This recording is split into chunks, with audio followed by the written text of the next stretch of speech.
name is Scott Hovan, and I would like to demonstrate how I use the Smart Recorder tool in my physics classroom. First, let me tell you how to use Smart Recorder and what it is. Smart Recorder is a tool that will allow me to actually record all of the actions that I perform while using the computer, both in video and audio form. To capture the audio, I have a little webcam here with a microphone built in, connected to the smartboard so that I can capture the audio for the things that I'm telling you. To access the Smart Recorder, just click on the Smart Tools icon in the system tray and turn on Recorder, and you'll see that this box now pops up, and from here we can control the Smart Recorder. I can go ahead and just hit this red record button, and then as I perform operations with the board, it will go ahead and record those in real time. To stop the recording, go ahead and just click there. I will save this, and then it will convert it into a video and audio file, and from there it will give me the option to play the recording. When I do that, and then as I perform operations with the board, it will go ahead and record those in real time. To stop the recording, so you see it recorded that segment that I actually narrated to you in that demonstration. It opened it in Windows Media Player, and I'm going to go ahead and close this file right now so it's not in our way. To make it a little easier as well, I sometimes will hide this to the system tray, and what that will do is it will give me a little recorder icon down here so that when I click on it, I can just click on record instead of having this big block in the middle of my board. Okay. Now let me show you a couple applications of how I use Smart Recorder. In one variation, I like to use Smart Recorder for a physics derivation. So what I will do is I will actually record an example of when we have two equations in physics that we might need to combine to make a third equation.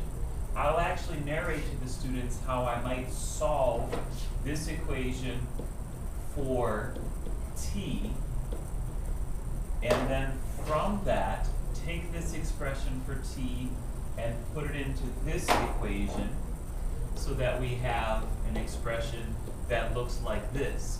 Delta x equals v plus v0 divided by 2 now times v minus v0 divided by a.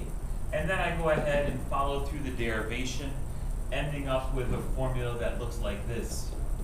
v0 squared plus 2a delta x.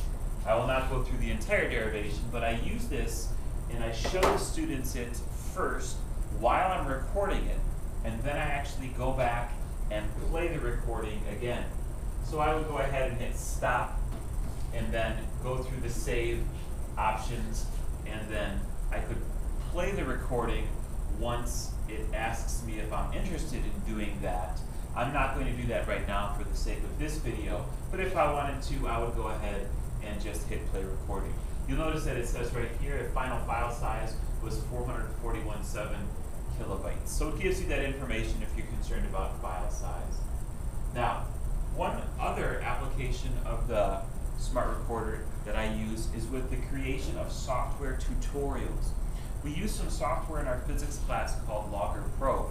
Students have access to this at home as well, but they need to know how to use the software.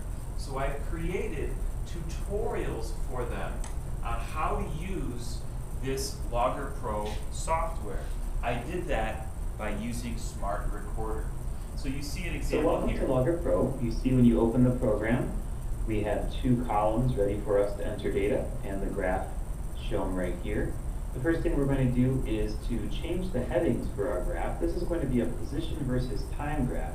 On the horizontal axis, we're going to put time, and so I'll call that t, and we'll measure that in seconds, and we'll hit done. So now we have that label done.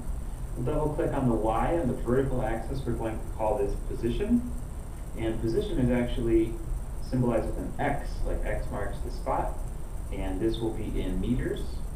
So now we have that heading change, and you might notice We're going to pause the video for a second there.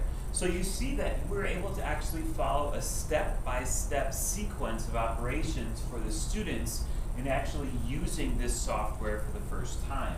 I have this loaded on the web so that the students at home, when they're creating their first graphs, can actually use the software more effectively as if I was with them as they were doing it. So these are a few examples of how I use Smart Recorder in the classroom. Thank you.